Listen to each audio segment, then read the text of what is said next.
মিতা, আমার বয়স তেমন হয়নি। আমার মাত্র ১৩ বছর বয়স। আর এই ১৩ বয়সে আমার পরিবারের দায়িত্ব আমার নিতে হয়। প্রিয় বন্ধুরা, আমি একজন গ্রামের একটি মেয়ে এবং অত্যন্ত দরিদ্র ফ্যামিলির মেয়ে। আমরা মোটে ৫ বোন এবং ২ ভাই ছিলাম। অর্থাৎ আমাদের ফ্যামিলিটা অনেক বড় ছিল। কিন্তু আমরা দরিদ্র ফ্যামিলি ছিলাম। আর আমি সবার বড় বোন ছিলাম। বড় হলে কি হবে, আমার বয়সটাও তেমন হয়নি। কিন্তু কিছু করার নেই। তাই কেমন যেন নিজের উপর প্রেশার মনে হতে লাগল। যে একে তো আমরা ৫ বোন ২ ভাই। তারপরেও বাবা অনেক গরিব। অর্থাৎ আমাদের সংসারটি চালাতে বাবা অনেকটা হিমশিম খেয়ে যাচ্ছিল। আর আমি ফ্যামিলির সবার বড় মেয়ে হওয়ার কারণে নিজেকে আর বুঝ দিতে পারছিলাম না। তাই বাধ্য হয়ে গার্মেন্টসে চাকরি নেওয়ার সিদ্ধান্ত নেই এবং পরবর্তীতে আমি গ্রাম ছেড়ে ঢাকায় চলে যাই। একটি গার্মেন্টসে চাকরি করা শুরু করি। আর ওই গার্মেন্টসের একটি সুপারভাইজারের সাথে আমার খুব সুসম্পর্ক গড়ে ওঠে। যেহেতু দেখতে শুনতে আমি বেশ সুন্দর ছিলাম, সুপারভাইজার আমাকে চাকরির ক্ষেত্রে বিভিন্ন সুযোগ সুবিধা দিত এবং কিছু কাজ না করলেও ওভারটাইম দিত। তখন আমি বুঝতে পারলাম যে সুপারভাইজার কেন আমাকে এত সুযোগ সুবিধা দিচ্ছে। নিশ্চয় আমার প্রতি তার কোনো উদ্দেশ্য আছে। তা না হলে আমাকে এত সুযোগ সুবিধা দিত কেন? আরও তো অনেক মেয়ে আছে, তাদের তো কোনো সুযোগ সুবিধা দেয়নি। যেহেতু সে আমাকে অনেক সুযোগ সুবিধা দিচ্ছে, তাই আমি সবসময় ভাবতাম সে আমার কাছে কি চাইত। সে অনেক সময় বলতো, তোমার এত কাজ করার দরকার নেই, অন্য শ্রমিকরা তো ঠিকমতো কাজ করছে। আর কেউ যদি তোমায় কোনো কিছু বলে তাহলে আমাকে জানিও। আমি বুঝলাম সুপারভাইজার আমার প্রতি অন্য কোনো উদ্দেশ্য আছে। পরবর্তীতে যখন করোনা আসার সময় হয়ে আসলো, তখন আমাদের গার্মেন্টস থেকে অনেক কর্মী ছাঁটাই করে দিল। আর তার মধ্যে আমিও পড়ে গেলাম। তখন আমার সেই সুপারভাইজার আমার প্রতি অনেক মায়া হল এবং সে আমাকে তার নিজের খরচে লেবানন পাঠিয়ে দিল। কিন্তু আমার তো তেমন বয়স হয়নি। বাহিরে যেতে হলে ১৮ বছর বয়স লাগে। আর তাই সুপারভাইজার আমার বয়সটা বাড়িয়ে নিল। আমার বয়স ছিল মাত্র ১৩ বছর। আর ১৩ বছর থেকে ১৮ বছর বানিয়ে নিল। কিন্তু আর এই লেবান গিয়েই আমার জীবনের ঘটল এক দুর্ঘটনা।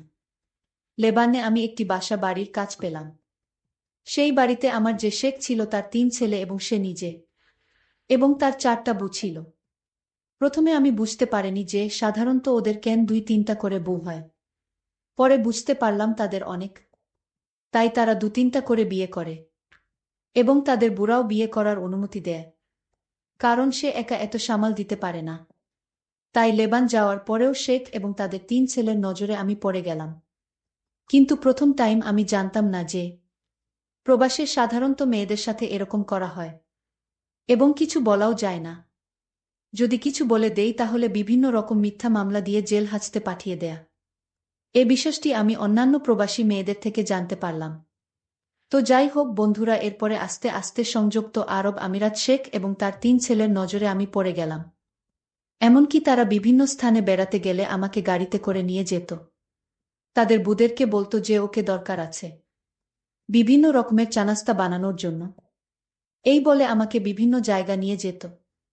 এরকম করতে করতে একসময় তারা আমার দিকে অন্যরকমভাবে চেয়ে থাকত এবং বলতো, কুল্লু বাঙালি মিয়া মিয়া। অর্থাৎ তারা বলতো যে প্রত্যেকটা বাঙালি মেয়ে অনেক সুন্দরী।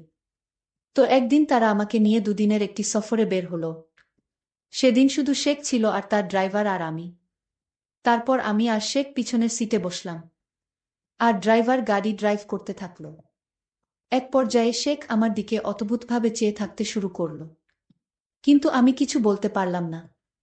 কারণ এর আগেও আমি শুনেছি যে প্রত্যেক শেখরাই তাদের বাড়ির কাজের মেয়েরা তাদের সকল কথা শুনতে হয়ে, যদি তাদের কথা না শুনি এবং পুলিশকে ইনফর্ম করলে মিথ্যা মামলায় ফাঁসিয়ে দেয়া। তাই আমি এই ভয় পেয়ে গিয়ে আমি তাকে কিছু বলতে বলিনি এবং বলার সুযোগ দেয়নি আমায়। আর গাড়ির মধ্যে একটি পর্দা টানিয়ে দেয়। আমি তাকে জিজ্ঞেস করলাম, পর্দা টানাচ্ছেন কেন গাড়িতে? সে বলল, সামনে মরুভূমি, প্রচণ্ড বাতাস আসতে পারে। আমি তার কথা শুনে প্রচণ্ড ভয় পেয়ে গেলাম। কিন্তু ভয় পেয়ে কোনো লাভ নাই।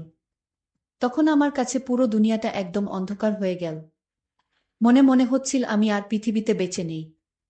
এতটা কষ্ট এবং অসহ্যকর মনে হচ্ছিল। কিন্তু শেখের এ বিষয়ে কোনো খেয়াল করল না। আমি বেঁচে আছি নাকি মরে গেছি এ বিষয়ে তার কোনো খেয়ালই রইল না। এক পর্যায়ে আমি অজ্ঞান হয়ে গেলাম। প্রায় 3 ঘন্টা পর আমার হুঁশ আসলো এবং আমি দেখলাম যে আমার অবস্থা একদম কাহিল। অর্থাৎ আমার শরীর এমন হলো, উঠে দাঁড়ানোর মতো শক্তি আমার ছিল না। কিন্তু কিছু করার নেই, নিজের শেখ বলে কথা। আর আমাদের আজকের সফরটা ছিল প্রায় 600 কিলোমিটার দূর।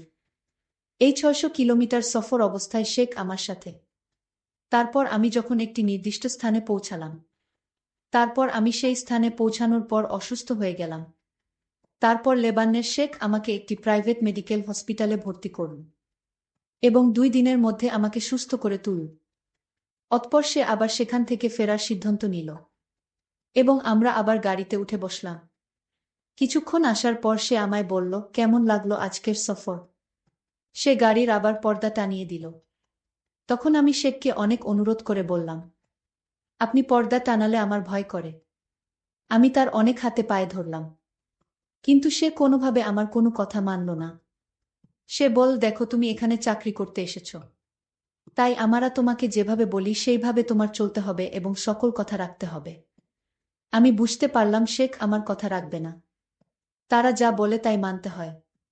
তারা বলে সেখানে চাকরি করতে গেলে তাদের এটাই নিয়ম। এভাবে আমরা বাড়িতে আবার চলে আসলাম। কিন্তু বাড়িতে আসার পরও কোনো রেহাই পেলাম না, কারণ শেখের 3 ছেলেকে দেখে আমার অনেক ভয় লাগত। সেই 3 ছেলের কোনো কাজকর্ম ছিল না, শুধু বাসায় বসে থাকত, টিভি দেখতে আর আড্ডা মারত। আর তার বাবার বড় বিজনেস ছিল। বাবা সারাদিন সে বিজনেসে সময় দিত। প্রিয় বন্ধুরা, যখনই তার বাবা দিনের বেলায় তার ব্যবসার স্থানে চলে যেত, আর আমায় তখন বলতো, এই বাঙালি আমাদের 3 ভাইয়ের কথা রাখতে হবে। আর বলতো, যদি বাবাকে কিছু বলিস তাহলে তোর চাকরি চলে যাবে। কিন্তু তারপরেও কিছু করার ছিল না, কারণ আমি দেশে চলেও আসতে পারবো না। দেশে গিয়ে কি করব? কারণ আমি দরিদ্র ফ্যামিলির। বাড়িতে গেলে আমি আরও আমার পরিবারের বোঝা হয়ে দাঁড়াবো। তাই যাতে পরিবারের বোঝা না হয়, এজন্যই আমি চাকরি করতে চাই। প্রিয় বন্ধুরা, এভাবে সংযুক্ত আরব আমিরাতের শেখ এবং তার ছেলেরা আমার দিকে সবসময় এক অন্যরকম দৃষ্টিতে চেয়ে থাকত। সেটা আমার ভালো লাগতো না। কিন্তু ওরা বলে চাকরি করতে হলে তাদের সকল কথা রাখতে হয়। আমি তাদের ছেলেদের দেখে ভয়ে সবসময় লুকিয়ে লুকিয়ে থাকতাম। আমি বাসার সকল কাজকর্ম করে রাতে যখন রুমে শুতে গেলাম, আমার 2 দিনের জার্নিতে আমার শরীর অনেক দুর্বল ছিল, তাছাড়া অজ্ঞান অবস্থায় 3 দিন ছিলাম। কিন্তু শেখদের কোনো টাকা পয়সার অভাব ছিল না। যাই হোক, আমি রাতে প্রচণ্ড মাথা ব্যথা হচ্ছিল। আমি মাথার ব্যথায় যখন শব্দ করতে লাগলাম, তখন শেখের ছেলে আমার রুমে আসলো আর আমায় বলল, তুই কি বেশি অসুস্থ? আমি বললাম, আমি অনেক অসুস্থ। আমার প্রচণ্ড মাথা ব্যথা হচ্ছে। আমি তাকে বললাম, আপনাকে দেখলে আমার ভয় লাগে। আপনি চলে যান রুম থেকে। আপনি রুমে থাকলে আমি আরও বেশি অসুস্থ হয়ে যাব। শেখের ছেলে আমার মুখে এরকম কথা শুনে রাগান্বিত হয়ে গেল। আমায় বলল, আমার বাড়িতে থেকে চাকরি করিস? তুই একটা চাকরানী হয়ে আমার ঘর থেকে আমাকে রুম থেকে বাহির হতে বলছিস? তোর সাহস তো কম না। আমি শেখের ছেলের কথা শুনে ভয় পেয়ে গেলাম। আমি শেখের ছেলেকে বললাম, আমার ভুল হয়ে গেছে। আমি আসলে মাথা ব্যথায় আমার কোনো হুঁশ ছিল না, আর তাই মুখে কি হতে কি বলে ফেললাম। আপনি কিছু মনে করবেন না, আমি আপনার কাছে ভুল স্বীকার করছি। শেখের ছেলে তখন আমায় বলল, ঠিক আছে, আমি তোকে এ বাড়িতে রাখব, কিন্তু আমার কিছু নিয়ম আছে আর সেই নিয়ম তোর পালন করতে হবে। আমি তাকে বলেছিলাম, আপনার সকল নিয়ম আমি অক্ষরে অক্ষরে পালন করব। তাও আপনি আমায় এই চাকরি থেকে বহিষ্কার করবেন না। শেখের ছেলে তখন আমায় বলল, ঠিক আছে, আর রাত 12টা বাজলে আমার রুমে কিছু কাজ পড়ে আছে, সেগুলো তোর করতে হবে। আমি তখন শেখের ছেলেকে বললাম, দেখুন, আজ আমি অসুস্থ, কাল আপনার রুমের সকল কাজ করে দিব। সে তখন আরও রাগান্বিত হয়ে বলল, আমি বলছি, আজই আমার রুমে প্রচুর কাজ পড়ে আছে, সেগুলো এখনই তোর করতে হবে। মনে মনে চিন্তা করলাম, কেন তাকে রুম থেকে বের হতে বললাম? নিজের বিপদ নিজেই ডেকে এনেছি। আমি আরও একবার তাকে অনুরোধ করলাম, আজ আমার শরীরটা ভালো না, মাথা ব্যথা করছে। তখন সে বলল, আমার রুমে মাথা ব্যথার ওষুধ আছে, খাওয়ার সাথে সাথে ভালো হয়ে যাবে। এখন ঘড়িতে 11:30 বাজে। আমি আমার রুমে ওয়াট করছি। তোকে যেন 30 মিনিট পর আমার রুমে দেখি। আমি শেখের কথা শুনে বললাম, ঠিক আছে, আপনি যান, আমি আসতেছি। তারপর যখন রাত 12টা বাজল আমি ভয়ে ভয়ে তার রুমে গেলাম। আর মনে মনে চিন্তা করতে লাগলাম, আজ কপালে কি আছে কে জানে। যাই হোক, শেখের ছেলের রুমে গেলাম। তারপর তাকে জিজ্ঞেস করলাম, স্যার কি কাজ পড়ে আছে?